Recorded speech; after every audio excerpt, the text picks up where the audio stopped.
PacificVets.com, PacificVets.com. Are you tired of hard chlorinated water drying your skin out, tasting bad, and ruining your fixtures? Jones Air and Water Treatment has a solution to this pollution. Our Hydratech H2O leaves you with great tasting, soft water at all fixtures in your home with one unit. Call Jones Air and Water at 636-899-1040 or visit us on the web at joneswater.com. You can be a filter or buy a filter. Jones Air and Water, 636-899-1040 or joneswater.com on the web. Call us now.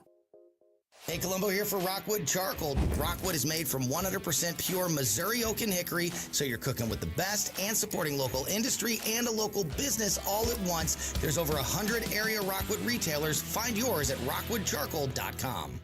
When Donald Trump needs conservative votes to help pass his agenda for Missouri, Representative Tricia Burns never answers the call. Tricia Burns has missed 370 votes. Burns is bucking President Trump's priorities. Burns did not vote to stop DEI initiatives, prevent China from owning Missouri land, defund Planned Parenthood, and Burns did not vote to ban boys from girls' sports. Tricia Burns not showing up for Missouri and President Trump. Instead, Tricia Burns spends her time pulling pranks on the suicide prevention hotline. Yes, you heard that right. Tricia Burns lied to the police and staged a fake suicide emergency. She sent a series of messages to the hotline and said she, quote, had a gun to her head, end quote. When she got caught, she said there'd be no consequences because she's a politician.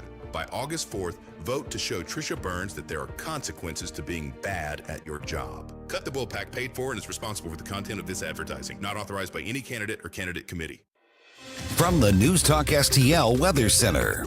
Extreme heat warning until 9 o'clock this evening with the heat index readings up to 110 and higher in some cases. The high temperature today very close to 100. It is brutal out there. Now it's going to be slightly cooler tomorrow, but still very humid. The temperatures in the morning near 80. High temperatures tomorrow in the 90s. And again, that humidity is still very high. But Wednesday is when the drier air moves in and it's going to feel really good. In the First Alert Weather Center, I'm KMOV meteorologist Kent Gerhardt. This hour of Colombo and Company brought to you by Gutter Pros. Water goes where we tell it. Call 314-656-7195 or visit them at gutterpros.com.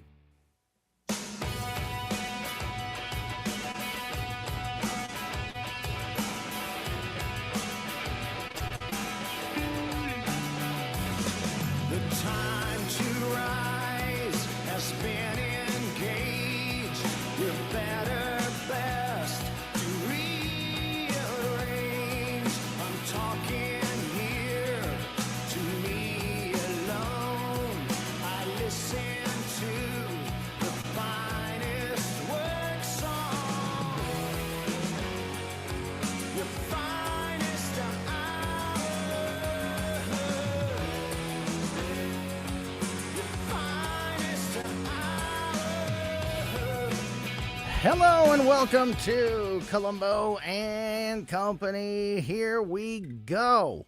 A busy week starting off here, the last week of July, the last week before the all-important August primary elections here in the state of Missouri. That election day is 1 week from tomorrow.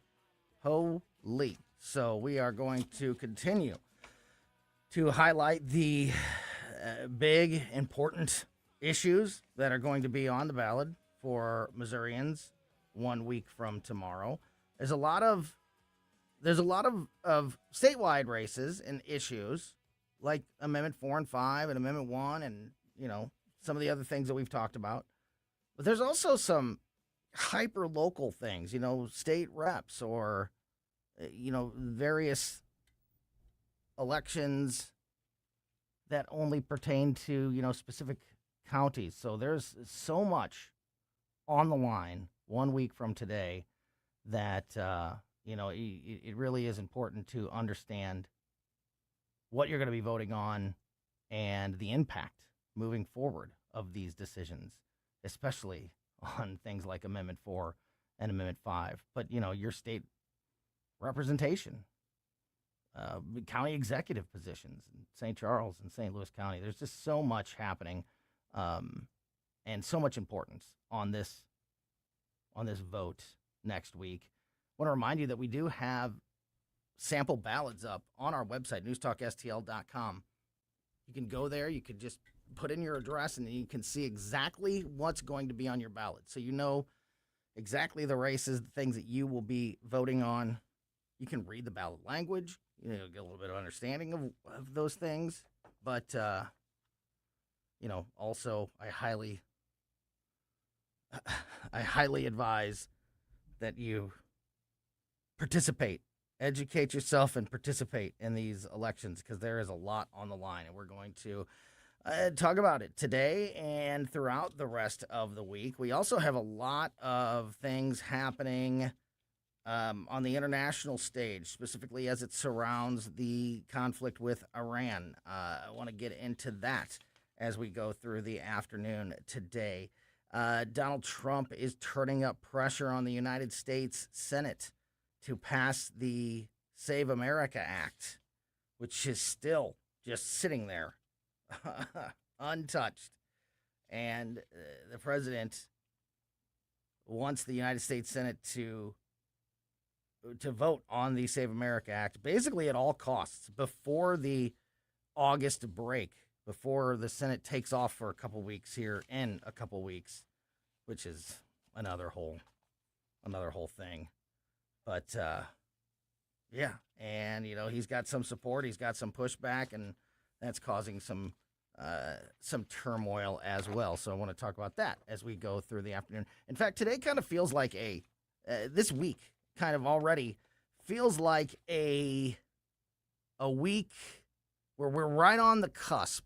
I feel like we are at a point in time right now where we're right on the cusp of some major decisions, and those decisions, those major decisions, will come with major consequences. Obviously, the elections in 1 week. That's we're right on the cusp of making those decisions and the impact that will be felt from what Missouri voters decide. But I feel like we are right at that turning point also with Iran, and I'll dig into that a little bit as we go through the afternoon. I'll kind of explain that, but I feel like we are, right at a spot where it's pick a path. It's either going to be a massive military operation or something else. And I know I've said this before, but I feel like we are at the end of the line of whatever stage this is. Something's about to change in a big way. And you can also say that with some of these issues that are happening in Congress and the Senate. That it's time to make some decisions. So I feel like this week we are at a critical point of change. And we're going to try to cover all of it for you as we go through the afternoon and we go through the week. Speaking of those local elections, in the 3 o'clock hour today, in about an hour and a half from now, we are going to talk to Missouri State Representative Travis Wilson, who is not only a part of these elections in August, but then also, somebody who's extremely engaged and informed about the statewide issues like Amendment 4 and 5. And so we're going to talk to Representative Wilson about next week's elections in the 3 o'clock hour. Also in the 3 o'clock hour, we're going to talk to our law enforcement expert, former Missouri State Representative Justin Sparks. In about 25 minutes from now or so, we're going to talk to Paul CURTMAN from PR CURTMAN Investments. We talk to Paul every Monday afternoon to get the beginning of the week market check and economy check, so that's always good. And as we kick things off on this busy Monday afternoon, we start the week, as we always do, with someone who can hopefully provide some common sense, some rational thinking to all of the craziness in this world. And that, of course, is News Talk STL contributor, the former co-host of Mike Ferguson in the Morning, the great Gabe PHIFER. Gabriel, hello. Happy Monday, my friend. Happy Monday to you as well. Do you have that same feeling that we are kind of at a point here that something's got to give? Like, we can't just keep, when it comes to when it comes to major issues like the SAVE Act that we've been talking about for literally months, if not year plus at this point, when it comes to the conflict in Iran, obviously Election Day right around the corner. Do you get that feeling that we are right on the cusp of making, use it or lose it? It's time to make a change. It's time to do something different. And I feel like, we're right there. Do you feel that as well? Yeah, we do seem to be reaching an inflection point when it comes to some of these things. But I mean, it kind of seems that way with a lot of issues. I mean, even in the overall grand scheme of the direction of the country, it feels as though we are inching our way towards that one crucial moment in history where we're going to turn one way or another, inexorably, towards that final destination. And it's tough to gauge. It kind of reminds me of like when you look back at raising your kids. Every single day obviously is a gift with your kids, but and every single hour that you spend with them is great and it's awesome. But you never think this is the last time my little boy or my little girl is going to ask for uppies, right? But you hit that day. That day comes and you miss it. And this is the last day my little boy's going to ask me to go play in the backyard. Like there's going to be a day and that doesn't happen anymore. So we're coming upon a day when, the choice that we make politically is the last choice we're going to make on that issue. You know what I mean? Absolutely. There's going to come a point there. I can't tell you it's this one. I can't tell you it's this election or this year or maybe the next election cycle. But it feels like we're getting close. Yes. That's a great way to explain it. Also, one of the saddest analogies to use in that. Yes, absolutely. I've heard that many times, and it's so true. But it's also very sad. Like, one day you will hold, you'll hold your kid for the last time, but you won't know. You don't know. Yeah. You don't know it's the last time. Yeah. But there is one day you'll pick up. It'll be the last day that you pick up, your kid as they get older. But yeah, I well said. I do feel like we are at a point where things have got to change, and I feel like, conditions have brought us there. Just the natural path has brought us there. But I also feel like that public sentiment, that we in general are ready. We're done we're done in specifically in Iran with this and some of the other things like the SAVE Act, some of the other issues in government. Not only have we just kind of naturally gotten to this position where it's time to make some decisions, but I feel like voters and U.S. citizens are sick of where we're at right now and are demanding that change be enacted. You agree? Yes, and I'm hoping that creates a momentum for actual changes in government, because the fact that the SAVE Act hasn't already been passed, that to me is an indicator that the incentive system the incentives in our political system are misaligned, because it's the whole thing about politics is in a republic is you're supposed to gravitate towards policies that split the difference between popularity and prudence. And the incentive structure is supposed to be such that it pushes you that way. You want to do something that will have a positive effect on the country. That's the prudence, and you want to do something that people are going to vote for ultimately because of the democratic aspect of the system. So popularity and prudence are supposed to govern the way politicians go through their political issues. And the SAVE Act is ridiculously good on both of those fronts. It's popular and prudent. So why isn't it already done? Oh, yeah. And how has it not already been done? How has this not happened yet? And this is why I constantly roll my eyes at Congress, because we've seen, multiple times during this war with Iran, attempts by almost exclusively Democrats to stop, put it into the president's, powers when it comes to military action, or, say that, that Congress needs to be involved in any decisions that are being made and any actions that are being taken.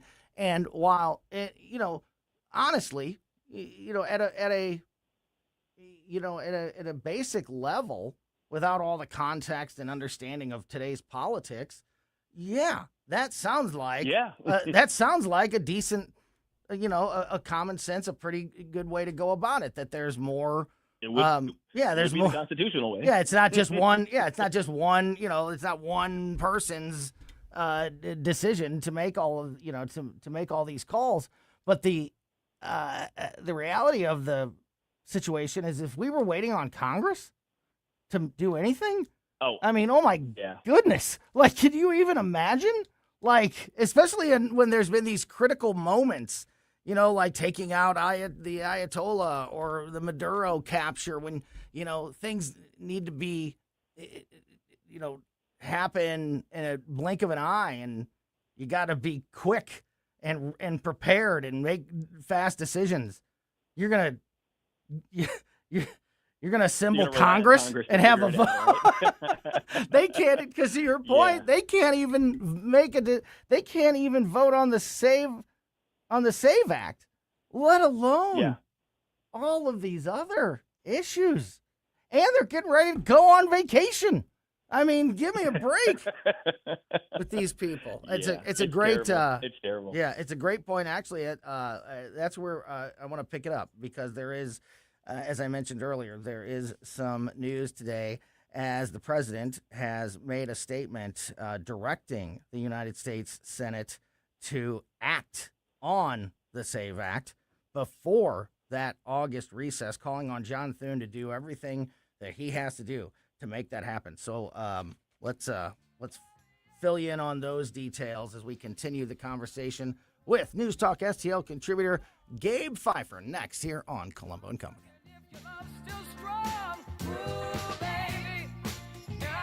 Made in St. Louis for St. Louis. It's News Talk STL.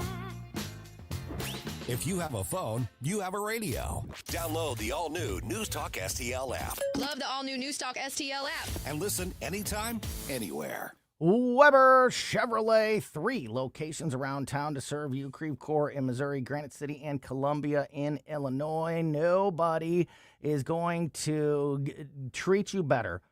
Take care of you and the vehicle that you get from them for the entire time that you have it better than Weber Chevrolet. It's not just, sell you a car, get you out the door, and move on to the next one. It's taking care of you in that vehicle for the entire time that you have it, the customer service that comes along with that. That is why Weber Chevrolet, for years, decades, literally decades, have been ranked number 1 when it comes to reputation scores or customer service ratings. Next year, they turn 125 years old. For half the time that the United States has been a country, the Weber family has been serving the St. Louis area. That is just an incredible stat. And, of course, you don't stick around in the same community for that long if you are not doing right by your customers and not, doing right by that community. So if you're looking for a new vehicle, nobody's going to give you a better price, nobody's going to give you more on your trade-in, and nobody is going to take care of you in that vehicle for the entire time that you have it better than the team at Weber Chevrolet. Check out what's happening at all 3 dealerships by going to WeberChevrolet.com.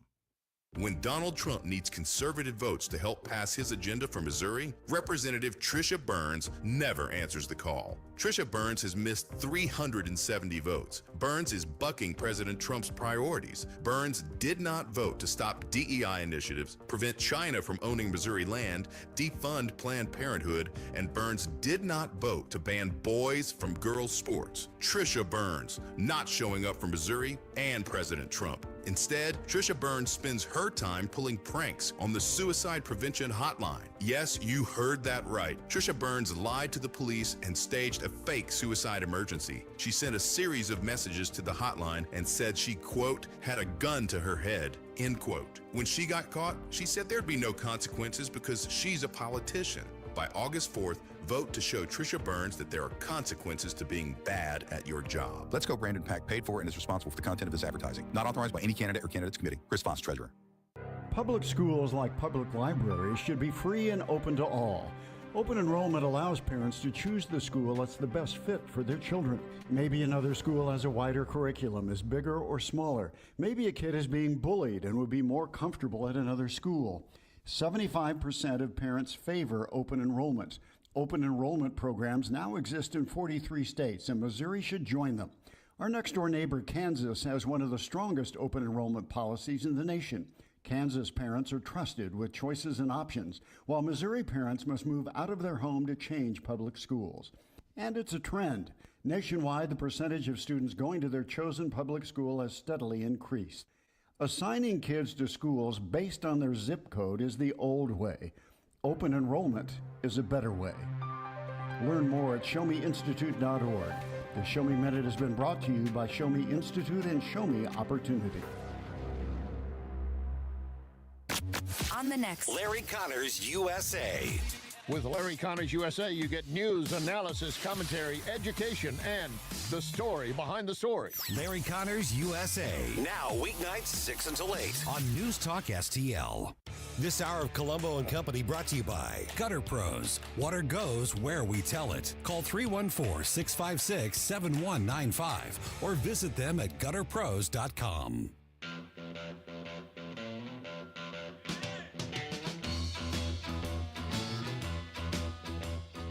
Welcome back to Colombo and Company on 101.9 94.1 News Talk STL. Talking to Gabe PHIFER, News Talk STL contributor, former co-host of Mike Ferguson in the Morning, right here on News Talk STL. Talking about the SAVE Act, and you know this has been Trump's number one priority, his top piece of legislation, and it is still not gotten across the finish line for a number of reasons. Democrats filibustering, Republicans being split on some of the things that are in there. In fact, Trump wants soon to end the filibuster, which has been a big part of this debate as well. So that's wrapped up in here. Some of the Republicans don't like all the things that the president has thrown in. We know all these things. We've talked about them a million times. But the bottom line is, Gabe, is there still hasn't been action taken on what seems to be a very popular and common sense piece of legislation that you should have your ID when you vote. Even many liberals don't have a problem with that, despite what the Democrats and the media tell you. The vast majority of Americans do not have a problem with the idea of showing your ID when you vote. But the frustration continues. How do you have any confidence that this renewed push by the president, and I'll read some of his statements here in a minute, but this new demand that the president has issued to John Thune and Republicans in the Senate to get things done is actually going to get things done? Because he's certainly called on them to act on this. I'm not sure Go ahead. I'm not sure the public demand is going to do much. If there is some behind the scenes stuff that kind of goes along hand in hand with the public demand, maybe there's always a possibility that somebody gets grabbed by the gonads and said, okay, you're going to vote this way, or else your money's going down the tubes or whatever. Whatever the incentives are that seems to be running politics right now. Maybe Trump has something on some of these people enough to get them moving.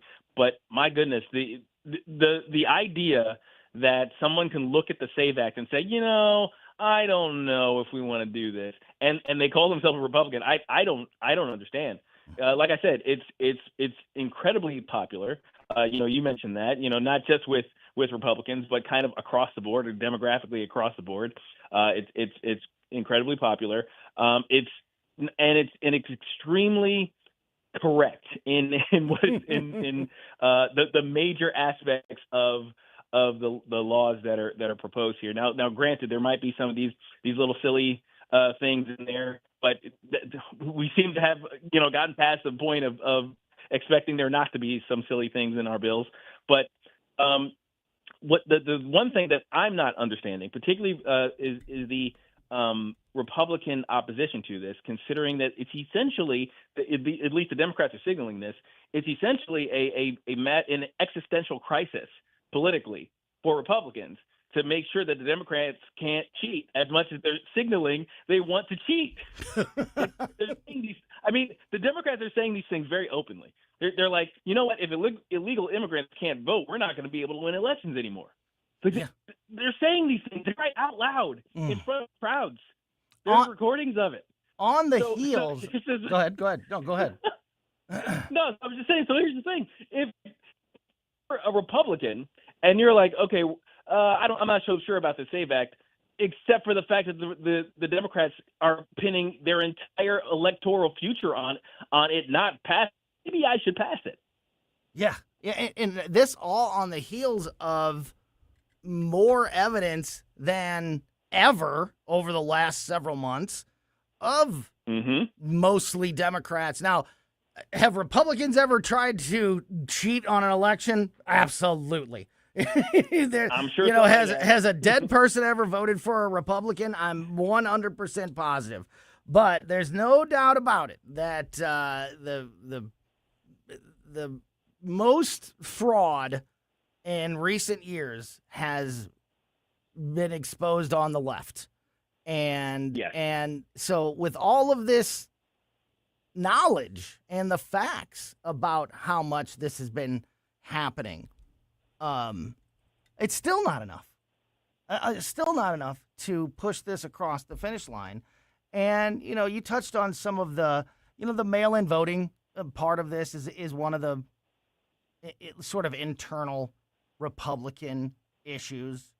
They don't want, some Republicans just want it to be a clean, just ID bill. But there's a couple other pieces in there that are also pretty, in my opinion at least, common sense and certainly not enough to hold this up. But that's just my opinion. But that's, that's arguable part of this. Yeah. And, what, I don't know. This is also the the long-running sort of internal conflict of the Republican Party, because Republicans more often will just dig their heels in and oppose, their own side on certain things if they feel like something's gone too far, whereas Democrats very famously shut their mouths, fall in line, and do what they're told. And that's why they are that's why many times they're more successful in moving legislation than Republicans. And, it's a catch-22 because it means that they're getting more things accomplished and Republicans aren't. But at the same time, you don't want or I don't at least want politicians that just shut up, fall in line, and do what they're told. So, but I do feel like I do feel like the resistance to this has been way too much, and this should have been, when we're talking about this specific issue, it needs to get done. So just to catch you up here on the latest, a lot of this coming from a Fox News report today, but also Axios and a couple other places. This is, they're talking about this all over the place. President Donald Trump doesn't want the Senate to leave town with his flagship election security measure still on the line. It's less than 2 weeks until the upper chamber makes its jailbreak from Washington, D.C., and the schedule is already jam-packed with key items. Yeah. I'm sure they're so busy. Like, let's, maybe they're busy, but let's see if they get anything done. Let's see if they get anything done. But only one legislative priority matters to the president. That, of course, is the Save America Act. And despite the political reality in the Senate, the president wants the bill passed by any means necessary.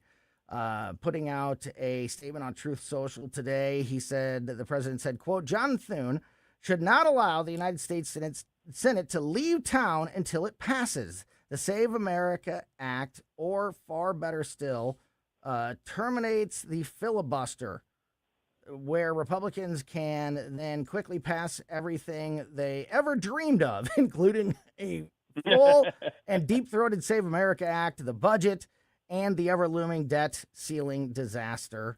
He went on to say, quote, the Democrats will do, the Democrats will do, with a U, which when I was writing out my notes, my computer definitely tried over and over to correct the spelling, but that's how it was written. The Democrats will do it on day one, and can't believe how lucky they got with this Senate leadership. Remember, stupidity always brings losing and death, and losing and death is all caps in the statement on Truth Social. So, President also calling out the filibuster. All caps. Yeah, right.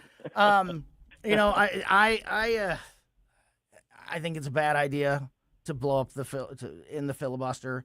I'm one of the last people holding on to this. I know. But for the future, there's an issue there. But that aside, and again, I don't know. Go ahead. Yeah. I was going to say, well, if Save America Act doesn't go, then maybe we don't have a future where the filibuster means anything. Yeah, but I also am not positive that ending the filibuster would automatically, because there's internal issues with certain Republicans on the Save America Act. So I don't think it's a guarantee that it would just, happen. I would hope, but I don't think it's necessarily a guarantee. But the president is demanding this happen. I think America is just extremely frustrated overall with things like what's happening in Iran, as we touched on at the beginning, what's happening with the Save America Act. But at the end of the day, is it going to change anything? Do you have any faith that the Senate will actually get something accomplished on the Save Act before they leave town in a couple weeks? They haven't given me any indication to say that I should believe that they'll do the right thing. Yeah. No, I can't say. Yeah, I mean, I can have a pie in the sky wish. Like maybe they'll come in to, maybe they'll hit that grand slam in the ninth inning and walk off with the win. But it's looking bad right now. Can I also just say that there's a part of one of these reports that talks about the break, and it says, while Congress's annual break during August is often viewed outside the Beltway as vacation time for lawmakers, during a midterm election year, it allows for crucial hours on the road for incumbents to have face-to-face time with voters and make their pitch to keep their seat. So many Republicans are hungry to get on the campaign trail. You know what? Mm-hmm. Don't try to make it. They need to do their job, and if they stop being a selfish when they go on, when they are gone, when they go on the spring recess and the August recess and all of these vacations while things are not getting accomplished, please don't try to make excuses, because they are not doing their job in my humble opinion, at least. But they're definitely not. No. Yeah, we will see. We will see how this shapes up over the next couple of weeks. But today, President Trump demanding that the Senate act on the SAVE Act before the August recess, quote, by any means necessary, up to and including blowing up the filibuster. So we'll see how it all plays out. Gabe Pfeiffer. Fingers crossed. Yeah, thank you as always for your time, my friend. Great conversation, and have a great rest of your day, and we'll talk to you again soon. Thanks for your time. Thanks, Dad. God bless. Yeah, back at you, buddy. All right, we are going to get you an update on what is happening, the latest coming out of the conflict with Iran, and the impact that it is or maybe isn't having on the markets and the world economy in general, as we get our start of the week market check from Paul CURTMAN from PR CURTMAN Investments next here on Colombo Company. For podcast articles and more, find us on newstalkstl.com. News, analysis, opinion. Don't always agree, but in love listening to your radio station. This is tyrannical stuff they're doing. Elections have consequences. This is 101.9 and 94.1 News Talk STL. When decisions matter most, experience isn't optional. As a former SWAT commander, Tim Whitney has led Under Pressure. Today, as Undersheriff and Chief Financial Officer, he helps lead hundreds of employees, manages one of the county's largest budgets, and protects taxpayers with conservative accountability. I'm Tim Whitney, and I'd be honored to earn your vote. Together we can support responsible growth, strengthen public safety, protect taxpayers, and preserve the character that makes Jefferson County home. Paid for by friends of Tim Whitney. Heather Missy, Treasurer. Hey, it's Mike Ferguson. Mario's Donut Restaurant, that's your place to go for breakfast, lunch, and dinner. From mouth-watering sandwiches, omelets, delicious gyros, and Mexican dishes, to their revamped menu with cannolis, tiramisu, baklava, and danishes. And don't forget those famous donuts. Dine in or carry out, Mario's friendly staff is ready to serve you with love and care. Mention News Talk STL when you visit, or just visit mariosdonutrestaurant.com. Bill, you're an old politician. Yup, sure am. So you know the old-timers warned that someone trying to sell you a pig in a poke was a con man. Well, sure. Well, no offense, Tom, but your politician's Amendment 5 is a pig in a poke, allowing politicians to raise our taxes without a vote of the people. And the politician's Amendment 4 takes away our power to do anything about it. Well, let's look at what's really inside Forward 5. Oh, don't do that. 5 hits hardest seniors and those struggling financially with new taxes on services like doctor visits, in-home care, and rent. Sales taxes could more than triple. For up to 80% of Missourians, it's a tax hike. And Amendment 4 ends majority rule, allowing a minority of the most liberal statewide voters in one district to effectively end our power to stop corruption and out-of-control spending and taxing. Slick plan, huh? No, Tom. 4 and 5 are schemes that hurt citizens and transfer our power and our money to politicians and lobbyists. That's why I'm voting no on the politicians' Amendments 4 and 5, paid for by Missourians for Fair Governance. Paul Curtman's Financial Update is brought to you by PR Curtman Investments, providing customized strategic guidance to help you build and protect your wealth. Learn more at prcurtman.com.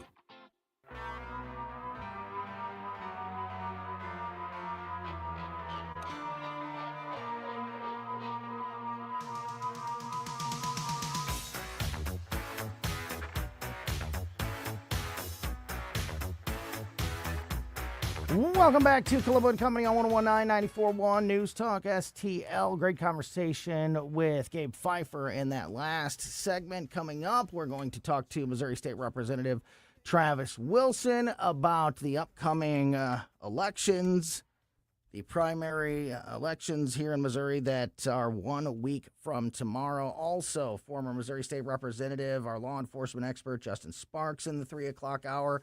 And right now, joining us on the line, as he does every Monday at this time, also former Missouri State Representative, our financial economic expert here on Colombo and Company, Paul Curtman from PR Curtman Investments.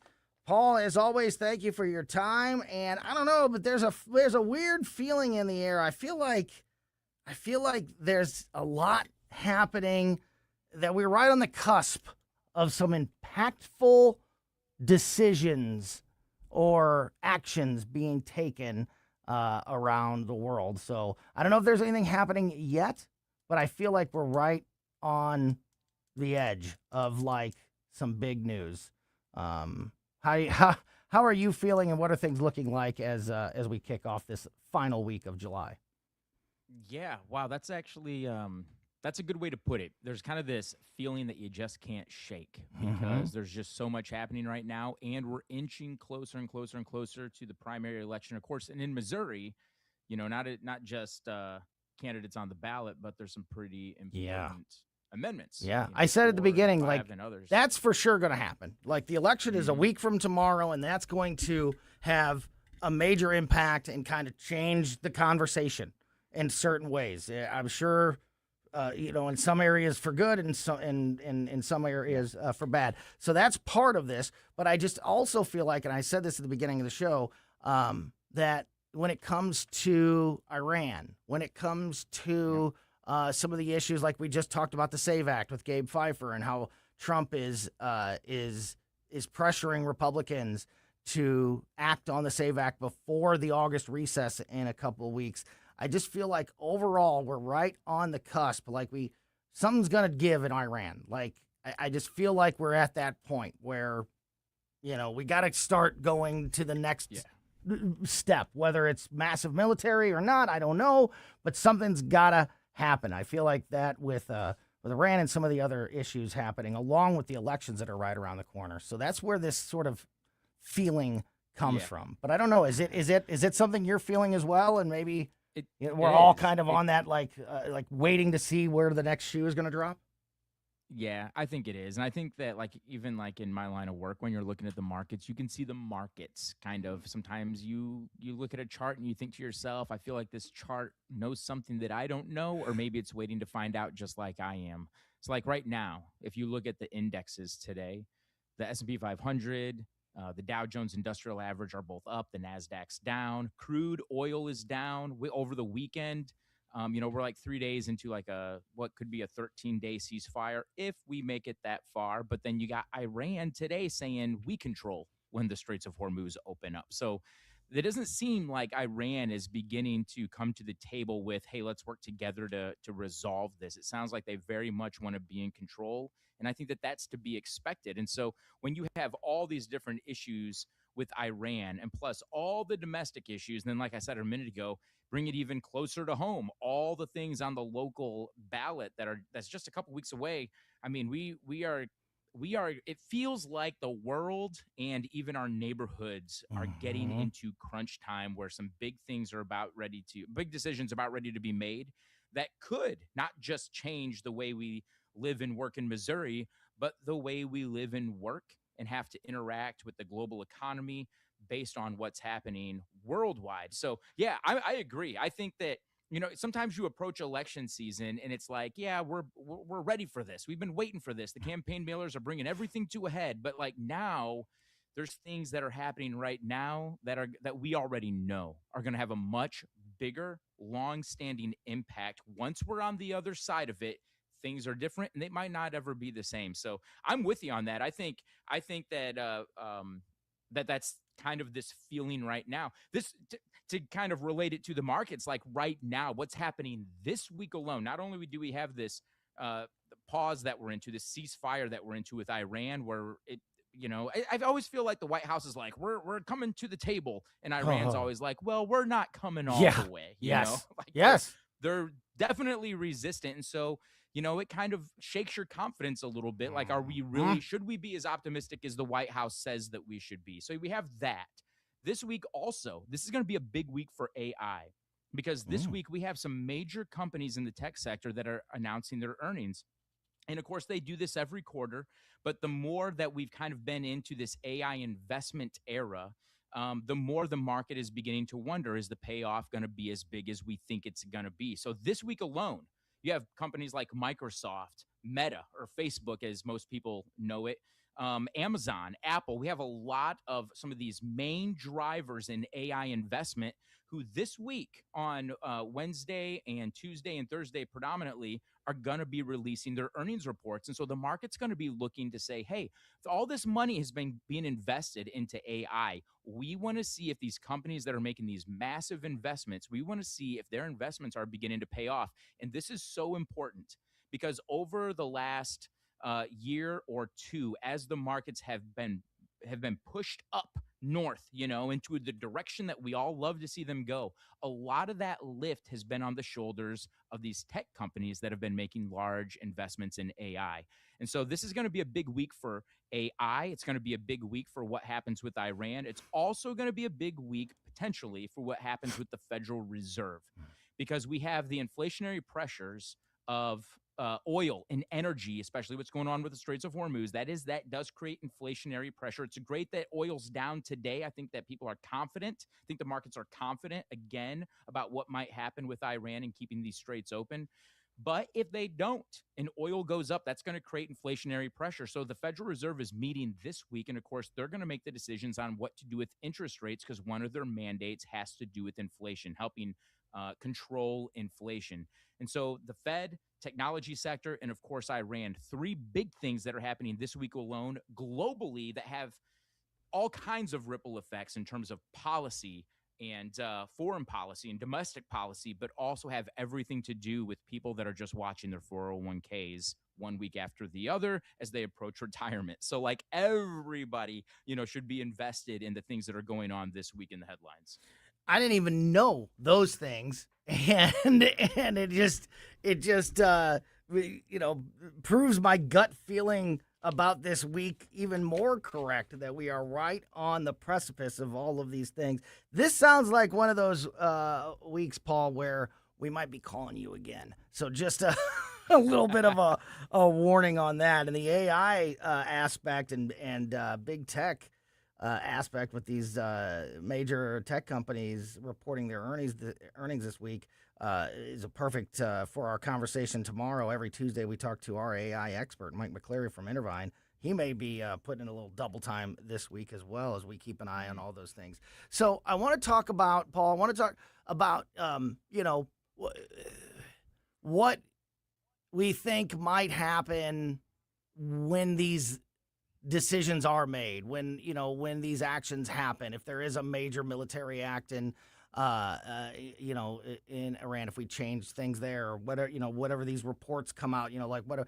But before we get there, in the meantime, these few days, a week, however long it takes before all of the dominoes start to fall here, what is the move for investors, for the market in general? Is it just brace yourself and then react to whatever happens, or there's something to do, moves to be made now to prepare for this impending change? Okay, so that's a really, really good question. And that question is I believe, what is at the heart of most investors' concerns with what's going to happen tomorrow, next month, or next year. Should they be making any changes right now? What should they be, like you said, should they just be bracing for it? And here's what I would tell people, and this is good for everybody who's got money and you're looking at investing, or maybe you're already invested. It is never a good idea to approach an uncertain future with a deep well of uncertainty, if you can start filling that well in, so you can actually begin to see the bottom, as it were, so you can actually have some certainty about what could happen, right?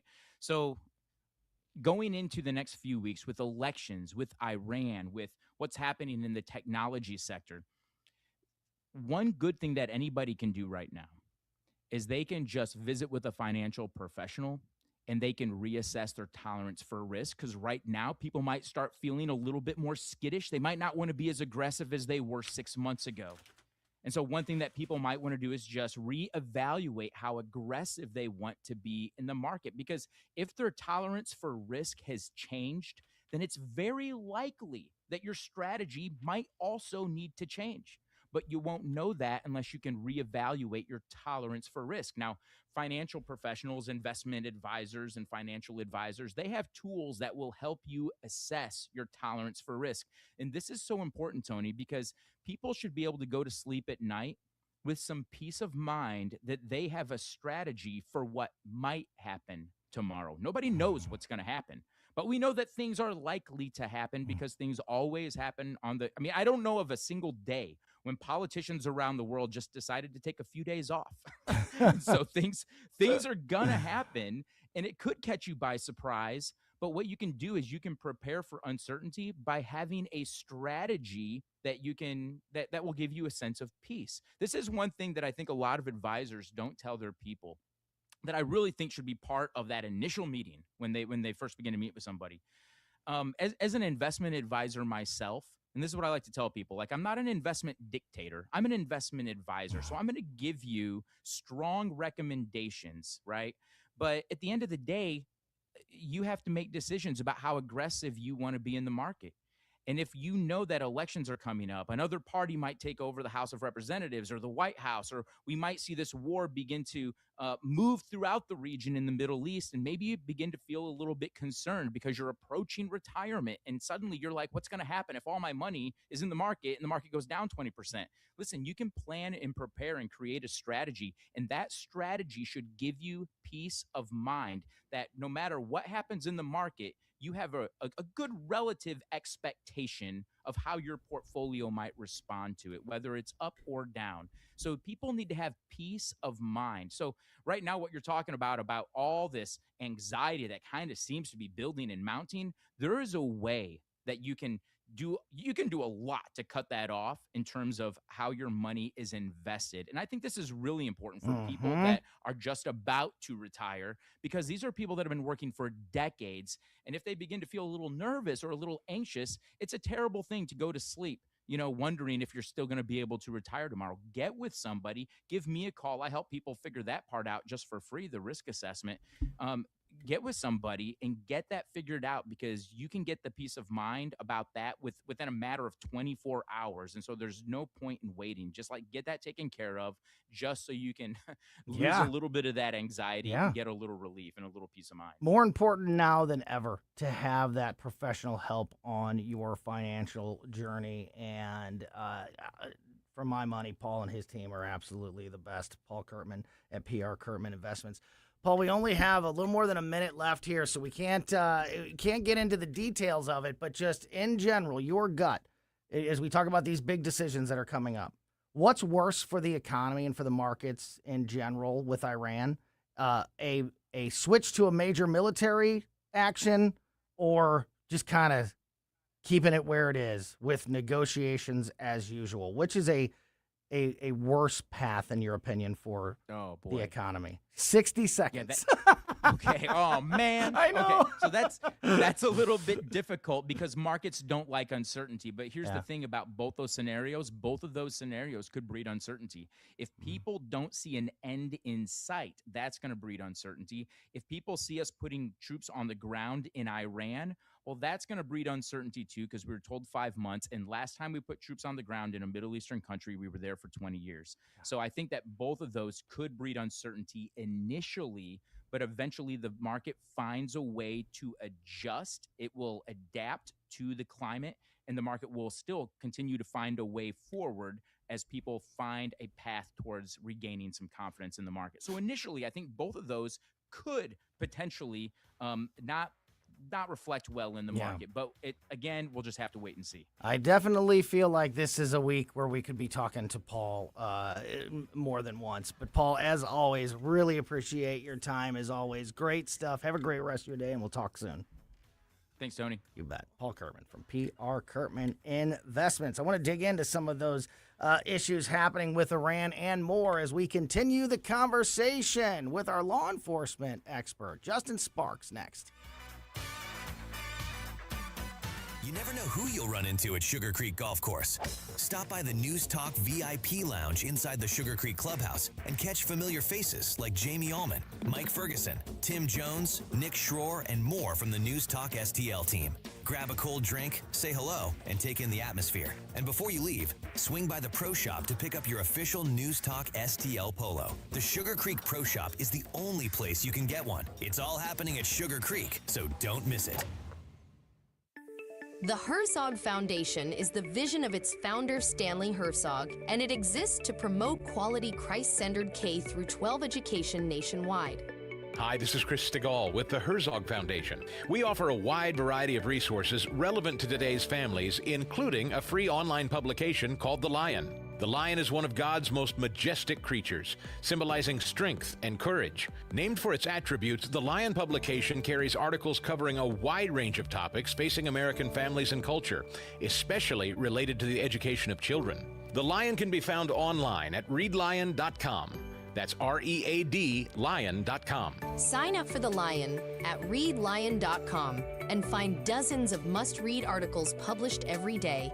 Visit readlion.com and subscribe for the weekly and daily digests so you never miss an article. Readlion.com. That's readlion.com. Hey, Jamie Allman here for my good friend Harry Parker and the ultimate seafood dining experience at Gulf Shores, GulfShoresRestaurantandGrill.com. Gulf Shores offering a unique dining experience with a vast, mouth-watering menu of all of your favorite delicious dishes, something for everyone's taste or palate. 3 convenient locations, Edwardville, Creve Coeur, and St. Peter's. Dine in, carry out. They've got a food truck, too. Friendly staff looking forward to seeing you, making your dining experience one you will remember. Gulf Shores Restaurantandgrill.com. KLDY HD3 Clayton, K270BW Belfast, KNBS Bowling Green. This is News Talk STL at 1019, 94.1, and always streaming at newstalkstl.com. News this hour at Town Hall. I'm Bob Agnew in Washington. Mediators have made some progress in efforts to bring the U.S. and Iran back to the negotiating table. Scattered attacks by armed groups across the region underscore the lingering tensions, and neither the U.S. nor Iran have claimed any strikes for 3 days. In Plymouth, Massachusetts today, the trial got underway for a woman who claims postpartum psychosis drove her to kill her 3 children. District Attorney Shannon Buckingham says Lindsay Clancy knew what she was doing when she killed the kids. They were strangled, deliberately and meticulously killed by this defendant on January 24th of 2023. One by one, she wrapped exercise bands around each one of the kids' necks and pulled until their little bodies were limp and lifeless. Police searched for a second suspect today after gunfire erupted at a crowded food festival beneath Seattle's Space Needle yesterday, leaving 3 people dead. Festival goer Brian Barker. I realized it was semi-automatic. Probably it sounded like a switch. I looked to my left. I saw at least one individual with a switch, semi-automatic. I saw another one that was 2. That's when I heard over that those shots fired. That's when I took off around the corner. Another suspect was arrested earlier. Investigators believe the 2 were shooting at one another. Even though one remained on the loose, they did not give a description. Some new comments from a Democratic Socialist of America leader now drawing a lot of attention. Willie Nelson reports. Democratic Socialists of America co-chair Megan Romer says the organization's long-term platform includes abolishing borders, granting amnesty to illegal aliens, eliminating ICE in prisons, and abolishing the Senate, presidency, and Supreme Court. Republicans say the remarks underscore what they describe as the increasingly radical direction of the Democratic Socialist movement. Willie Nelson, The White House. And more on these stories at townhall.com. In the War of 1812, our nation fought and won America's religious freedom. Today, that constitutional right is being assaulted once more from within. Religious liberty and rights in general were under attack. We all of a sudden became the enemy. In the important new documentary by Dawn's Early Light, anti-Christian bias is exposed at the highest levels of government. I got 6 months house arrest, 5 years probation. I'm sorry, our rights have been suspended? Hard to believe that the instruments of government would ever be used to punish faith. Follow the sweeping investigation of President Trump's task force to eradicate anti-Christian bias. The governmental hostility and prejudice is uncovered, and Trump's fight to restore our constitutional liberties and religious freedom. If we will not be governed by God, we must be governed by tyrants. Don't miss this powerful new documentary by Dawn's Early Light, the story behind our national anthem. Share it with your church, family, and friends. For a limited time, watch it free at ByDawnsEarlyLightFilm.com. ByDawnsEarlyLightFilm.com. From the News Talk STL Weather Center. I'm First Alert 4 Chief Meteorologist Steve Templeton. The dangerous heat continues through this evening. Even a chance for a strong storm or 2 to develop. It's a low chance, but we'll have to be on guard for that. Otherwise, a low of 81 degrees. A high of 91 is not as extreme on Tuesday, but with the high humidity, the heat index yet again near 100 degrees, a little hotter to the south, a little cooler to the north. So First Alert Weather Day will continue. Even could see an isolated storm on Tuesday. Otherwise, it's all about the heat, but major relief comes Wednesday. Mostly sunny, 88 and low humidity. That's the latest from the First Alert 4 Weather Center. I'm Chief Meteorologist Steve Templeton. This hour of News Talk STL brought to you by Chris Cooper and Serenity Wealth Management. Business owners, download your free playbook for financial clarity at SerenityWealthBiz.com. That's SerenityWealthBiz.com. I'm Dr. TJ, owner of the Institute of Natural Health, co-owner of Optimal Nutraceuticals, and the host of Wellness One. Wellness One is designed to cut through the nonsense and provide you common sense science-based information regarding health and wellness. On the show, we discuss topics like thyroid health, gut health, hormone optimization, and many others. Our show airs Saturdays at 10 a.m. and 2 p.m. and Sundays at 11 a.m. and 3 p.m. right here on Newstalk STL. And you can visit us at inhstl.com. That's inhstl.com. News, analysis, opinion. We attacked Cargo Island last night. There's not a thing they can do about it. They'll agree on everything, and then they'll go have a news conference and say we never even talked about it. They're cuckoo. 101.9 and 94.1 News Talk STL.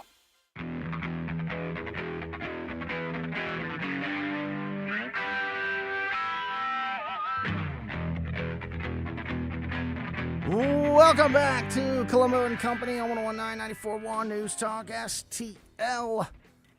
Great conversations in the 2 o'clock hour there with News Talk STL contributor Gabe PHIFER and our economic expert Paul CURTMAN from PR CURTMAN Investments. Make sure you are subscribed to our podcast if you missed any of those conversations, because we put the show out as a podcast right after we get off the air every day. Put it on basically every podcast platform. So wherever you get podcasts on that platform, just subscribe to Colombo and Company, and you'll never miss any of the great conversations that we have here. I didn't mention this yet, but, be careful out there. It's another crazy hot day. As I just checked, the heat index currently is 111, 111.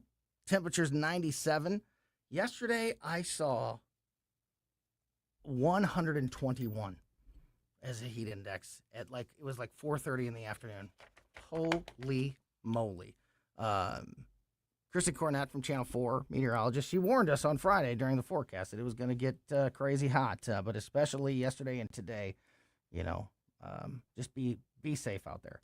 All right, we are continuing the conversation here in this 3 o'clock hour. We are going to get into the local primary elections that are 1 week from tomorrow in about 35 minutes, when we're joined in studio by Missouri State Representative Travis Wilson. Right now, we are going to be joined by former Missouri State Representative, our law enforcement expert here on Colombo and Company, Justin Sparks, is with us. Justin, how are you on this busy Monday? Hot. Yes. Hot. Oh, man. Tell me about it. I'm an idiot. I've been doing some yard work lately. My whoever owned my house before I did had a lot of projects that they started in the backyard and never finished. And so I've been tearing a lot of these things down over the last few years. And I, of course, wait till the hottest days of the year to pull out this old garden box, and now there's a big patch of dirt. It looks like a grave, literally, in my backyard. And so I'm trying to I planted grass 3 days. I'm trying to grow grass in this monster heat. What an idiot. But yeah, it is a lot out there. Hopefully it gets a little bit better as the week goes on, but be safe out there in this heat. In the 2 o'clock hour, I started the show with this, and I didn't even really mean to. It just kind of hit me all at once, and then I brought it up with Gabe and Paul. I want to get your thoughts if you feel this way too. I feel like right now we are across the board, locally, nationally, internationally. I feel like right now, this last week of July, we are at a turning point. We are right on the cusp of things changing. We know that's going to happen with the elections in a week. We know there's going to be fallout and impact from whatever decisions Missouri voters make a week from tomorrow. So that's definitely the case, there. But I also feel like we're right on the cusp of, something breaking in Iran. Whether it be a massive military action or something else, I feel like we're about to make a change, that the current path is coming to an end. I feel like that with some of the issues that they're dealing with in the Senate. As we saw today, Trump insisting that Republicans in the Senate address the SAVE Act before the August recess in a couple weeks. So I just feel like we're right on the cusp of a whole lot of things happening, And I don't know, brace for it, prepare for it, or whatever. Do you feel that way as well? Do you feel like we're right at the edge of some change here as we get ready to start the month of August?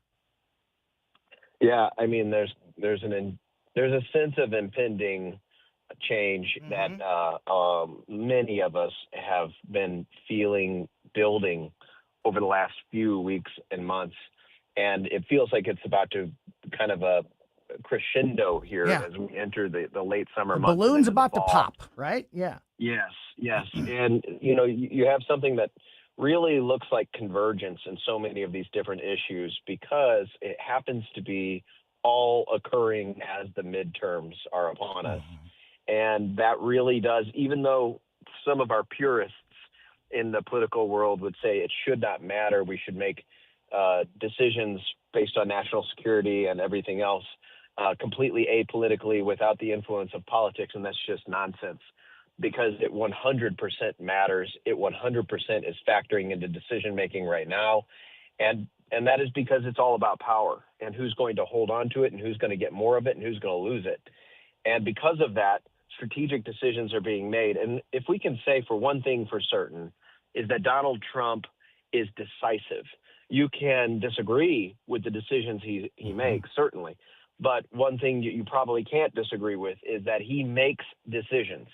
And he is not an indecisive president. And that's refreshing to a lot of people, myself included. And I expect him to make a decision on Iran, and I expect him to make it to be exactly like he has been, which is to read the room and to be decisive. He's going to do something. And frankly, I hope that he alters course a little bit and starts to see the Iranian regime for what they are. They are an ideological terrorist regime that is simply never going to be able to be negotiated with. We had a stance in this country for a very long time that we didn't, at least publicly anyway, negotiate with terrorists. And yet that's what we've been doing.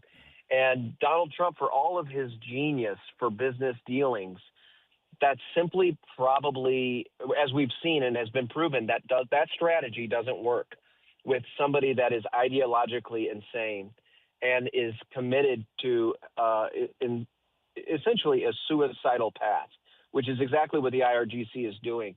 They are on a suicidal path. They know that it will cost the lives of their countrymen. They don't care. They know that it will cost infrastructure, economy, money, and treasure. They don't care. What they care about is maintaining power over the Hormuz Strait, over shipping, and the ability to hurt all of their neighbors and the global economy, essentially saying, if we can't have it, no one can. Yeah. And the president is going to do something about that, I'm convinced. So I agree with just about everything you just said, but I agree about Donald Trump being a very decisive president, whether you agree with him or not, except that, and as you just touched on, it's taken a lot longer to make that decision with this specific issue with Iran.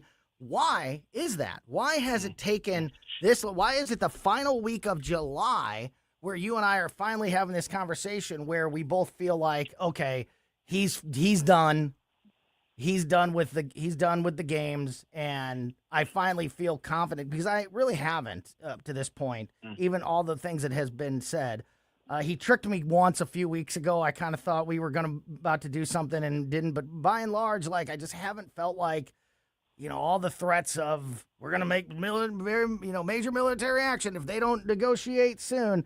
I feel like we're finally we're finally truly at that line. Why did it take this long, Justin? Great question. And I'll just give you my layman's, everyman's take on this. But if you remember early on in the conflict in which the Ayatollah had been taken out and over 100 members of the top levels of government had been taken out, there really was a sense of momentum. And the reason for that was you had just had a public uprising. It is just my opinion, Tony, that the real solution to Iran is the people themselves. It always is.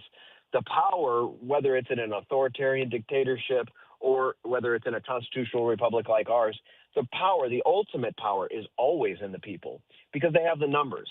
And if they actually rise up, then the regime is finished. And we saw that, and then they were murdered by the tune of 40 to 50,000 in the street by the IRGC and the henchmen with the Ayatollah regime. And then we came in a little bit late. Yes, help is on the way, if you remember, right? And then we come in, and there was some momentum, and then it went off the rails. It is my opinion that Donald Trump, that the president, made a decision, and according to open source reporting, the plan was perhaps leaked from the highest levels of our government to Erdogan in Turkey, who personally petitioned the president not to allow the Kurds and others to essentially form a land invasion with their people that would hopefully instigate a wholesale regime change authentically and by the people themselves. Basically go in and help the people do what they were already doing, which is rise up again, which they've done multiple times, and finally get this regime off and overthrow them and replace it with something that the people actually want. And because that didn't happen, because for whatever reasons and information that we're not privy to, the president decided not to do that. He listened to Erdogan, according to that story, and he didn't go with that route. And everything changed then, Tony. Mm-hmm. You saw all the momentum switch. And we got into this, essentially, this tit for tat with the regime. It really swung the momentum back in their favor, because what we failed to realize, and maybe the administration now gets, is that you were never going to be able to achieve our objectives by air power alone. Okay? And I'm not one of these warmongers who says, well, I just want to go into war and we should go to war and we should send our troops, because I count the actual cost. The actual cost, what that actually means is that service members die, and that there's widows and that there's orphans, of which I've suffered that way in my own family. So I understand this acutely. I understand the pain that this causes. I also understand the writing on the wall. I also understand what it's going to take to deal with true evil, which is not the Iranian people, but the Iranian regime that's been in power for 47 years is truly terroristic and evil. And there's only one way to deal with that mad dog, and you got to put it down. Yeah, and the truth is, and kind of the irony of that, of, you know, if we launch a massive military strike and we go down that road to, you know, finalize or put an end to this phase of the conflict, yeah, that is when you will get the criticisms of, you know, warmonger and all of these things and killing innocent people and all this stuff. But the truth is, and you know this, is that what we're doing right now is just as, if not more dangerous, especially in the long term. Soldiers are dying. Mm-hmm. You know, 3 at least last week, United States soldiers died in this conflict. And, you know, there's a lot of violence happening right now in that region of the world. So, and if that just continues sort of forever, like it always has in the past with every other president and every other situation where, you know, it gets real tense and but then, you know, some agreement is signed that never gets upheld and it quiets down for a couple of years, but then just fires right back up.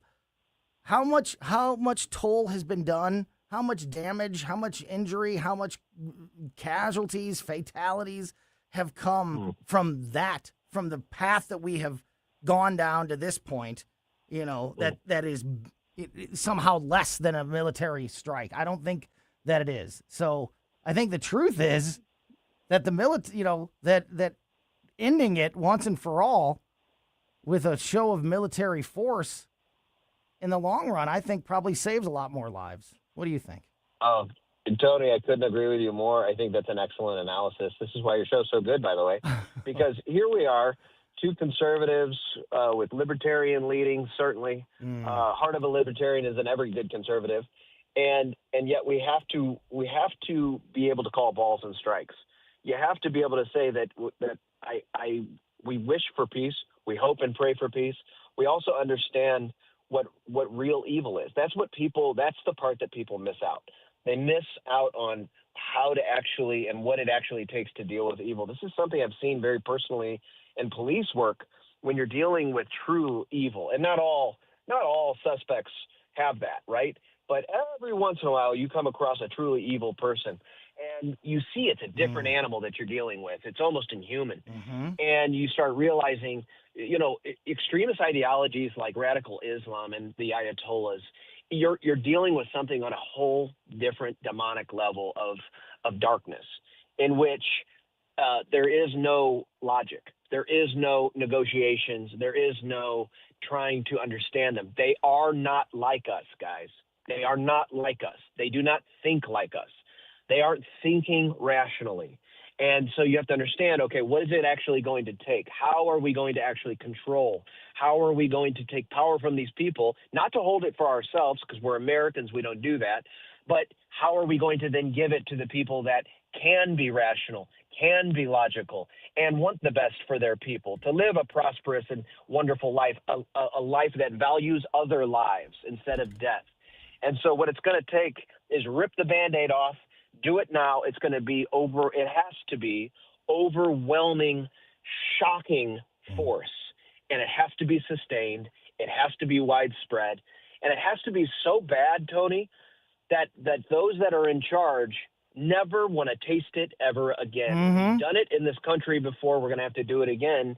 And it's what we had to do in World War II. Yeah, and it's sad to say. I was about to say the exactly same what we're gonna thing. have to do again. I was about to say the same thing. Certainly not a nuclear strike, but an overwhelming show of force that has no other consequence or end game than full surrender and a final end to business as usual and the things that we have been dealing with for decades in that area of the world. We got a few minutes left here with Justin Sparks before we talk to Missouri State Representative Travis Wilson, who will be with us in about 20 minutes.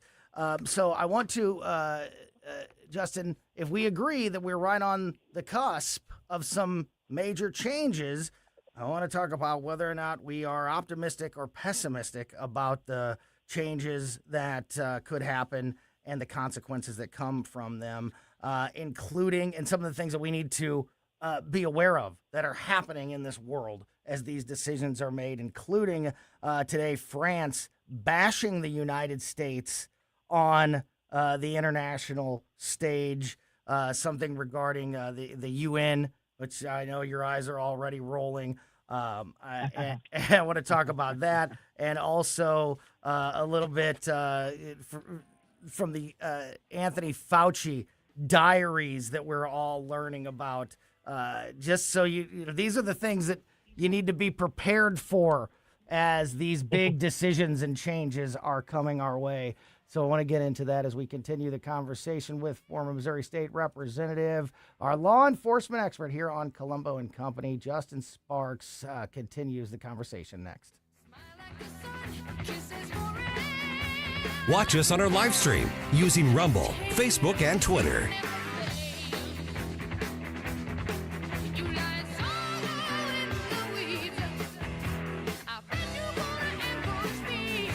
In the media. 1019 and 94.1. They lying about what's going on in America. They lying about it. News Talk STL. Fox News commentary with Mark Thiessen. Next. Most investments today feel like second jobs. Real estate, you're a landlord. Stocks, you're a day trader. Crypto, you're a full-time researcher. You've got a life to live. Your investment should help you live it. That's why more Americans are choosing gold. Noble Gold has helped thousands protect their future with real physical gold. Visit noblegoldinvestments.com to get your free wealth protection kit. That's noblegoldinvestments.com. Past performance may not be indicative of future results. Investing in precious metals, including gold, involves risks. Consult with your tax attorney or financial professional before making an investment decision. Thiessen reacts to New York's mayor and other socialists taking over the Democrat Party. They're communists. Mamdani says his philosophy is from each according to his ability to each according to his needs, which is Karl Marx's definition of communism. So yes, these people are communists. And the problem is the Democrats ran in 2020 and won the presidency with Joe Biden by promising to be moderate. He promised to reach across the aisle and work with Republicans and bring the country together. And instead what he did is he handed his administration over to the far left. And so the far left looks at that and says, we want more. We're not satisfied with a Trojan horse presidency. We want a real communist in charge. And so they are engaged in a hostile takeover of the Democratic Party, much like the MAGA movement engaged in a hostile takeover of the Republican Party, except MAGA loves America. These people hate America. For more commentary like this, go to foxnewspodcast.com. The radical left let crime and drugs pour into our nation, and they let biological men into girls' sports. But here in Missouri, if there's a problem, we fix it. That's why Ann Wagner's fixing the mess the radical left made and delivering for us. Wagner voted to ban biological men from competing in girls' sports. And she voted to fund the police and provide more resources for Border Patrol agents, keeping our families, communities, and children safe. And Ann Wagner didn't stop there. In Congress, Wagner passed the largest working-class tax cut in American history, kept big government out of our business, protected our way of life, and ensured our communities remain safe. That's why Ann Wagner's endorsed by the Missouri Farm Bureau and Missouri Fraternal Order of Police. Vote Ann Wagner for Congress on August 4th. I'm Ann Wagner, and I approve this message. Paid for by Ann Wagner for Congress. News Talk STL is celebrating our 5th birthday. And we're giving away a limited edition News Talk STL America 250 t-shirts. It's exclusive, it's collectible, and it could be yours. Just head to newstalkstl.com to register. Happy birthday! Happy birthday, News Talk. Been listening since day one. Happy birthday to my talk station. 5 years, happy birthday. News Talk STL. News Talk STL. Happy birthday to us, and good luck to you. When Donald Trump needs conservative votes to help pass his agenda for Missouri, Representative Trisha Burns never answers the call. Trisha Burns has missed 370 votes. Burns is bucking President Trump's priorities. Burns did not vote to stop DEI initiatives, prevent China from owning Missouri land, defund Planned Parenthood, and Burns did not vote to ban boys from girls' sports. Trisha Burns not showing up for Missouri and President Trump. Instead, Trisha Burns spends her time pulling pranks on the suicide prevention hotline. Yes, you heard that right. Trisha Burns lied to the police and staged a fake suicide emergency. She sent a series of messages to the hotline and said she, quote, had a gun to her head, end quote. When she got caught, she said there'd be no consequences because she's a politician. By August 4th, vote to show Trisha Burns that there are consequences to being bad at your job. Let's Go Brandon PAC paid for and is responsible for the content of this advertising. Not authorized by any candidate or candidates committee. Chris Foss, Treasurer. On the next Larry Connors USA. With Larry Connors USA, you get news, analysis, commentary, education, and the story behind the story. Larry Connors USA. Now, weeknights 6 until 8 on News Talk STL.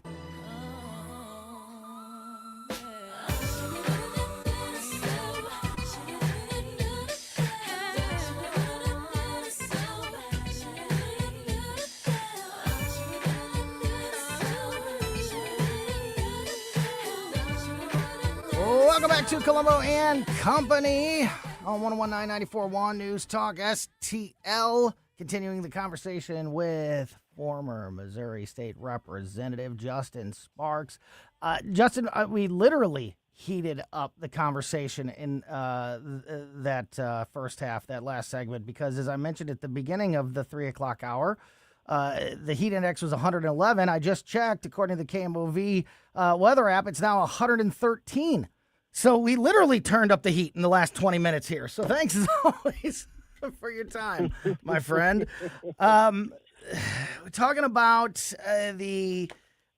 where we're at right now with so many issues, with the election in Missouri right around the corner, with it feeling like we are at a a turning point with the conflict in Iran and in many other areas. That's what we talked about in that last segment. If you missed it, to kind of bring us to this point, if we are indeed, Justin, about to see some changes in many areas, whether it be locally or nationally or internationally, how do we feel about it? Are you optimistic? Are you pessimistic about these changes? And for right now, let's kind of stick with Iran in general. Are you optimistic that the president is indeed going to finally make that decision to get out of the negotiation, spinning our wheels, sort of the same thing over and over again, and maybe launching making this more of a military action? Do you feel like that's going to happen, and do you feel optimistic about the direction that we're in right now? That's a great question. The short answer is yes, but my optimism is probably slightly different and based on slightly different things than most people would assume. And here's how I'll tell you. Here's how I'll explain it. I'm optimistic because I think that the president, when it finally comes down time to make a decision, from the things that he has said his entire adult life, I think he understands exactly, really, truly what Iran is and what they will do if they get a nuclear weapon. I don't think that those threats are empty. I think that they absolutely, desperately are desiring and scheming to get a nuclear weapon. I think that if they are allowed to stay in power, that they will, in fact, develop one. I think that is their overall goal. It always has been, and I believe that they will use it. They are an apocalyptic death cult. When I used to train and kind of mentor young policemen, I would tell them to go with what you know and listen to what the suspect is saying. Too often we would disregard it and disregard what a bad guy was saying, and that is to your peril. Listen to what they say. If they say they're going to do something, believe them. Don't take it as an empty threat. And that's why exactly what I think the president is going to do with Iran. And I think he's going to finally understand that even though it may be politically harmful or destructive and it may impact the midterms, we have to do. It has come to us. It has come to him as a president. It has come to us as a generation. It is an existential threat to the American way, our cultures and our values continuing to impact the world stage. And this is going to come to a head. And I think that he's going to do what is necessary. I'm optimistic because that is exactly what is necessary for our way of life to endure. Sadly, that is going to mean pain. Mm-hmm. That is going to mean sacrifice on the part of all of us.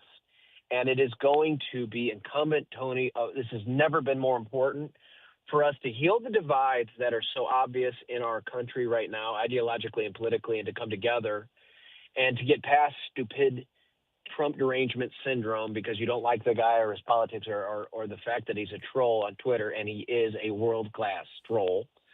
You have to look past these things and understand that we're talking about an existential threat that is literally threatening our way of life in the future for our children. And we have to understand that. We have to deal with it appropriately. We have to do it together.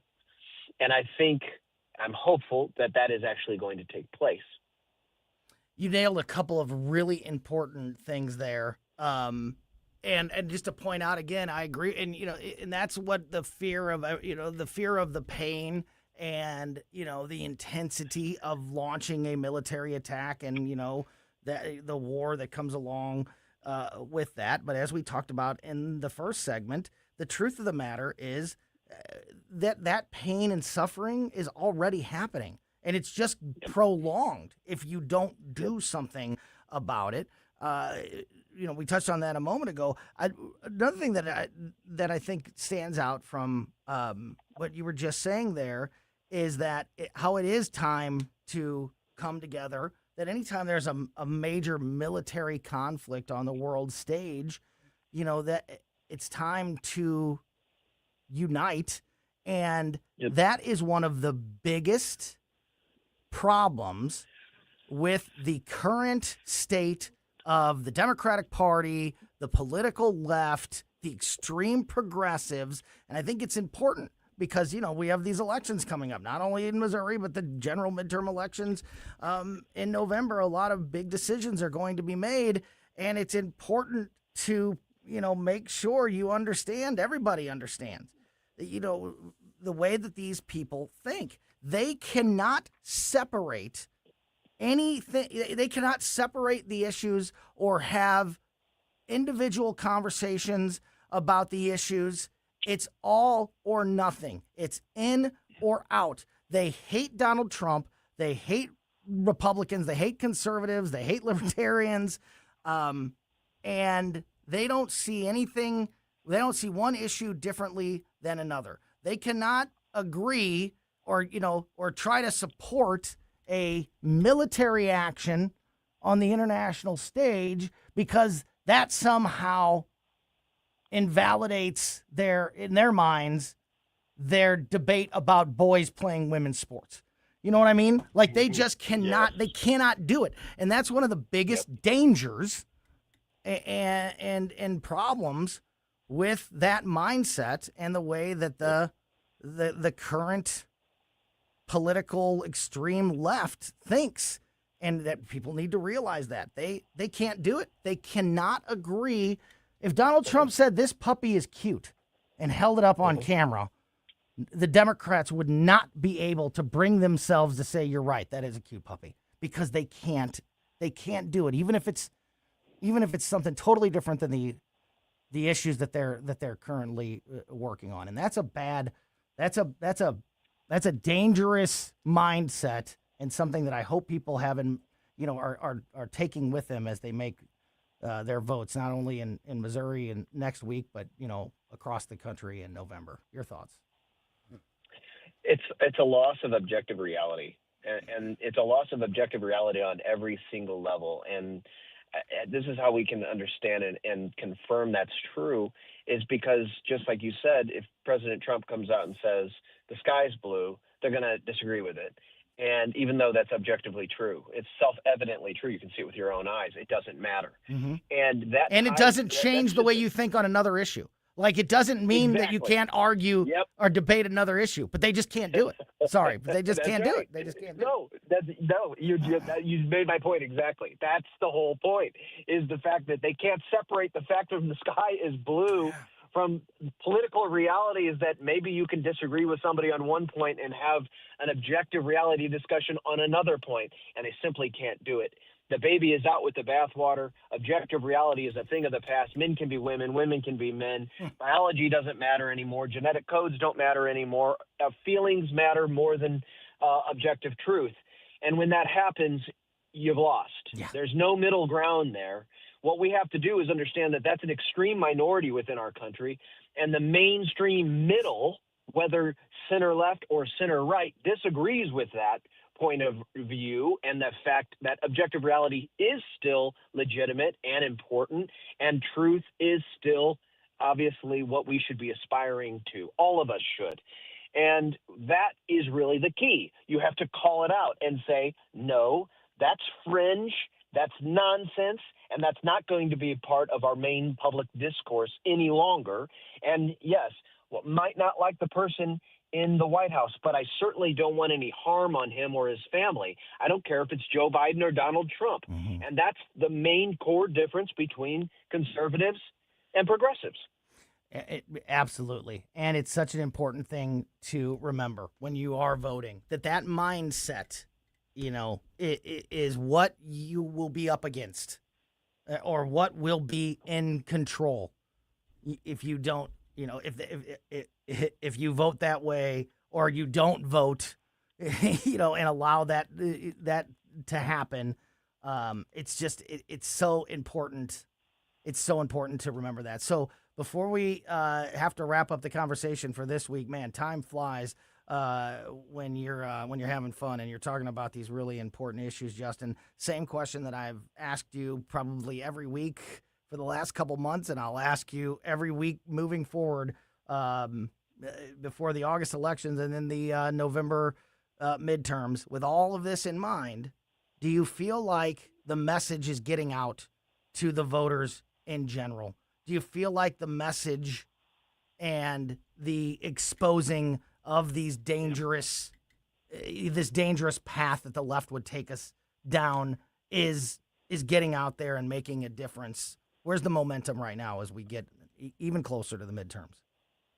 Yeah, so I'm actually really hopeful because the electorate has continued to waken up. They have continued to finally understand just how important they are, that every vote matters, to be engaged, to actually start doing research on what their elected representatives, senators, and everybody else in between are actually doing, the special interests that they pay attention to, the special interests that sometimes they're bought and paid for, all of the stories we've talked about. I'm hopeful because that awakening is still occurring.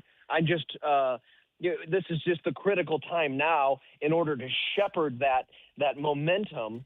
And if the Republicans don't pass the SAVE Act, they deserve to lose, because that's exactly what's going to happen. You have the main issue. It's set up. It's teed up. And if Leader Thune cannot find the intestinal fortitude to buck the special interest that he's been beholden to for his entire career, what got him into power in the first place, he has to understand this is it for him.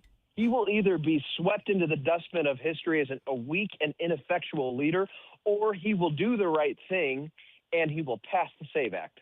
And look at this transition. You mentioned the special interests. If we don't vote yes on Amendment 4 1 week from tomorrow, and we continue to give the power and influence to the special interests across the state of Missouri, across the country, that come into Missouri to get these things done, we're gonna put ourselves on a path that doesn't lead to success. So it's so perfect that is the message, not only on the national stage, but is going to play a massive role in the August primary elections across the state of Missouri, which are just 1 week away, 1 week from tomorrow. Justin Sparks, really appreciate your time as always, my friend. Look forward to talking to you again soon. Have a great rest of your day. God bless you, brother. Man, back at you, buddy. That is former Missouri State Representative Justin Sparks. And speaking of Amendment 4 and these August elections that are 1 week from tomorrow, current Missouri State Representative Travis Wilson joins us live in studio to talk about these all-important elections that are just over a week away. Next here on Colombo Company. Follow Tony Colombo on Twitter at Tony Colombo Talk.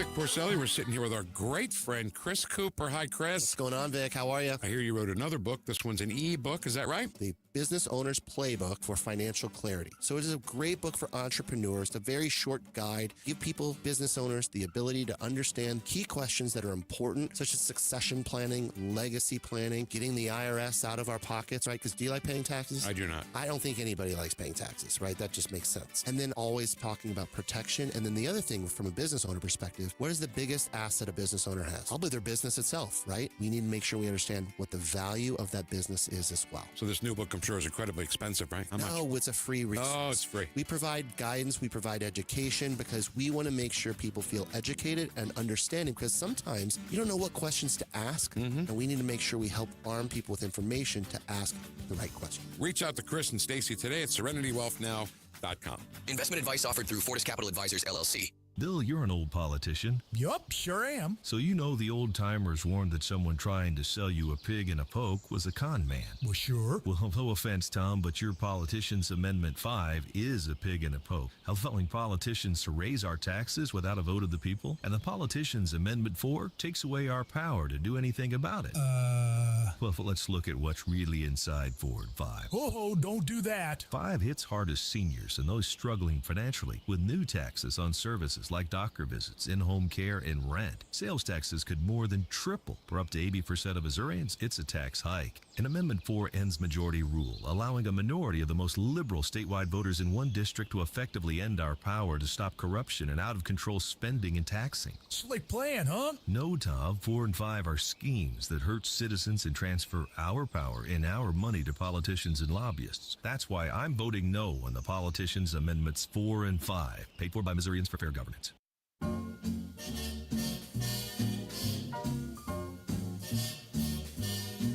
Somewhere beyond the sea, somewhere waiting for me.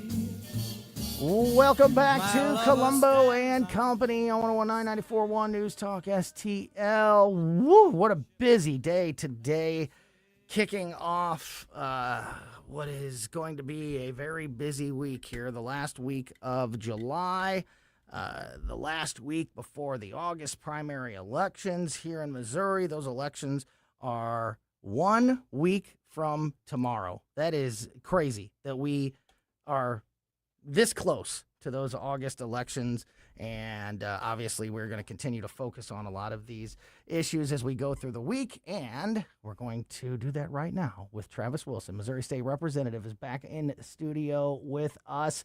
I figured you pick a day where it's 120 degrees outside. Might be the one day this week that you're not outside knocking on doors, talking to voters, so it's a perfect day to bring you into the studio. Great to see you. You as well, Tony. Thank you so much for the time, as always. So, I know you like to be out there, hitting the streets, hitting the pavement, talking to voters, but I truly think that on a day like today, your shoes might melt off if you tried to do that. It's something. As I was walking in, I think I saw somebody cooking their lunch on the sidewalk. Very seriously. Yes. But, I know that despite the heat, you have been out there and continue to talk to voters. I ask you this every time we talk, and I'm going to continue to ask you this, especially, leading up to the elections next week. What are you hearing from voters? Do they realize the seriousness? Do they realize the impact of next week's elections? And are you optimistic that we're going to see educated and decent voter turnout next week? Well, I'll answer your last question first, and that is I'm always optimistic. Always, always, always. I like to think of myself as Mr. Sunshine, and I am always hopeful about our potential outcomes. Doesn't mean that I'm sort of oblivious to the reality that we live in or the climate that we live in. And to that point, I would say, as I've been out knocking on doors, and this has been a great campaign season, quite honestly. Just talking to thousands of voters, getting their input about what is on their minds, and I generally ask them a pretty simple question. I say, "What do you want me to be thinking about in our state capitol?"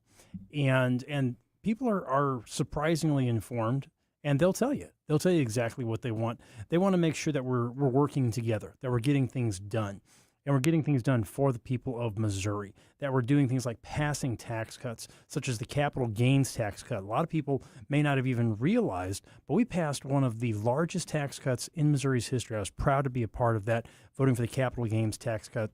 Things that are also on people's minds, because I generally also ask them, I say, we've got this big election coming up on August 4th. Do you have any questions? Are you all set? Have you looked at your ballot?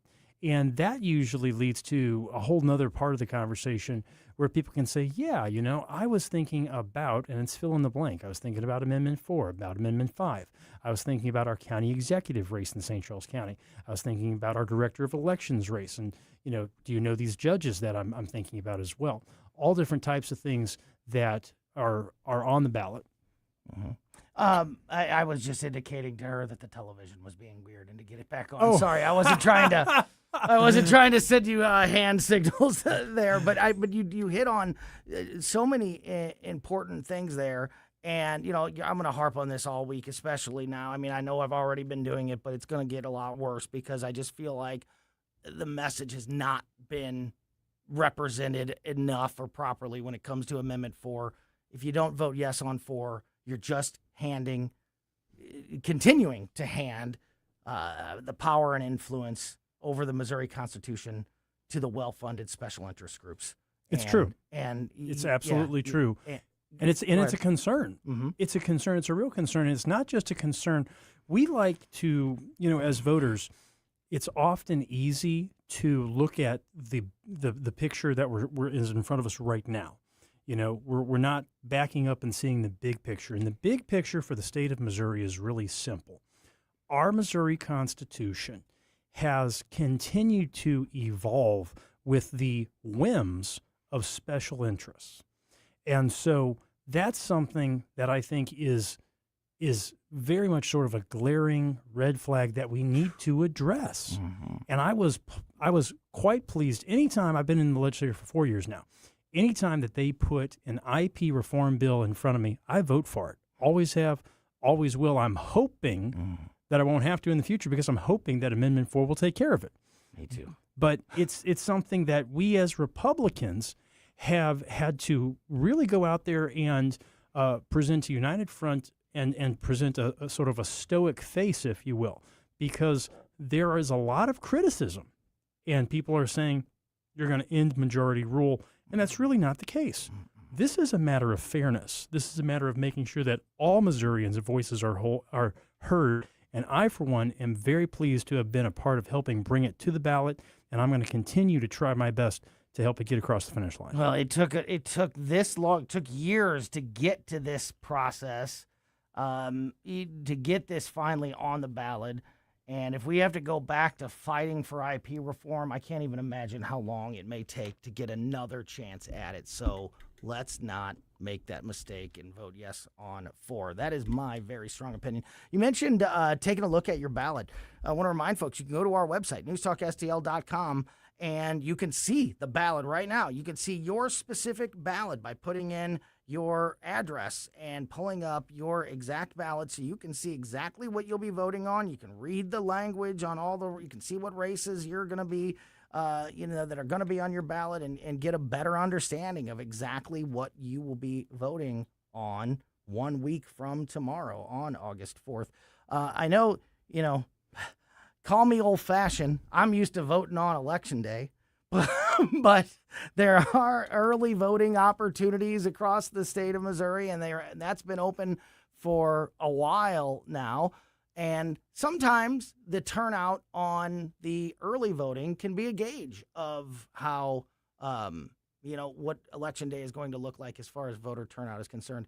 Have we heard anything about early voting turnout? Has it been a lot? Has it been not much? What do we know? Yes. So speaking in terms of St. Charles County, because I'm clearly more familiar being from the city of St. Charles, District 106, northern half of the city of St. Charles. So do vote for Travis Wilson if you live in the northern half of the city of St. Charles. But being from St. Charles County, I can tell you that from at least at my location, which is at Element Church right by the Sam's Club there in St. Charles, right off of Veterans Memorial Parkway, and they're open all this week from 9 to 3, Monday through Friday, so go by, cast your ballot. But you can also cast it at the Election Authority, which I'm sure is a similar situation here in St. Louis County as well. When I last checked, it could have moved, but when I last knew where the Election Authority was in St. Louis County, it was over off of Sun Inn Drive, which is close to Maplewood, if I'm not mistaken. Yeah. And so that would be where you could check it out in St. Louis County. But in St. Charles County, we have 3 locations: the Election Authority itself, Element Church that I already mentioned, and there's also a satellite location at the Meadows, and so in Lake St. Louis. Yeah. And so that's Mike Coslow's district. So shout out to the big dog. I absolutely love Mike Coslow. And if you live in Lake St. Louis, please vote for Mike Coslow as well. He's a great friend of mine. But point being that, yes, there is a lot of voters that are already visiting those locations. I think the Element Church location I mentioned is like 300 per day. Wow. So that's when I checked last week. So I saw couple of different posts out there. Kurt Barr, our election authority, who has always done a great job, he has been putting that out on his through his social media outlets, that information. So you can always go to the St. Charles County Election Authority website. Just Google St. Charles County Election Authority. It'll pull it up. You can get more information about that. I assume it'd be the same thing for the St. Louis Election Authority. So, yes, you have the opportunity. Take advantage of the opportunity. You can get it done. You don't have to wait until Election Day, because what happens if you wake up and you have a flat tire? Or what happens if your child's sick? Things like that. Yeah, absolutely. Pretty much with all things elections, you can also go to the Secretary of State website. That'll almost always get you where you need to be. And again, when it comes to if you want to look at your ballot ahead of time, you can go to our website, newstalkstl.com, and check out a sample ballot so you know exactly what you'll be voting on in a week.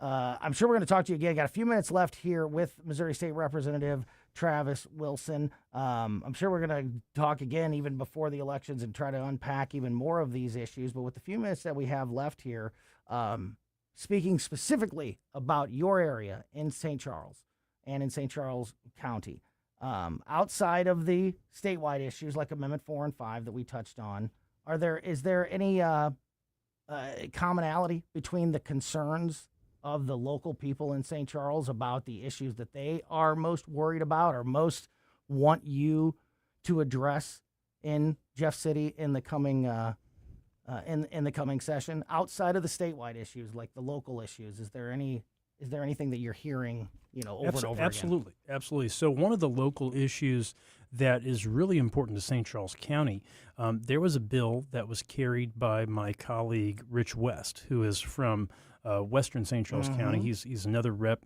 and co-host of St. Charles Patriot Radio right here on News Talk STL. Go there ahead. you go. There you go. Absolutely. You guys know him. You love him. It is exactly as it should be.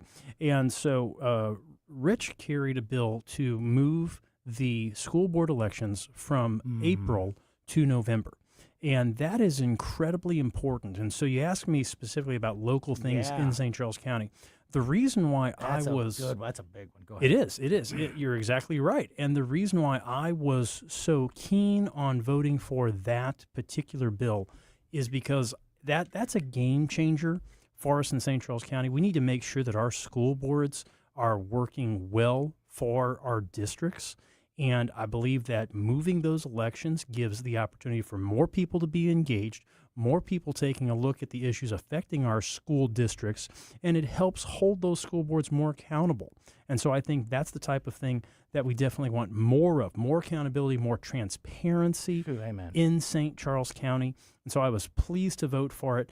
Not everybody, believe it or not everybody agrees about this, Tony. Yeah. Not everybody thinks we should make that It's move. probably the people that are getting away with, all of the liberal victories that we've seen on those April elections. Travis, we're just about out of time. As always, I really appreciate your time unpacking these issues, all the time spent in the community talking to the voters about these issues. If people want to learn more about you and your platform and your campaign, best way to do so. 3 ways. The first and foremost, my personal cell phone number, 314-540-1965. Give me a call. I want to talk. I'm always accessible.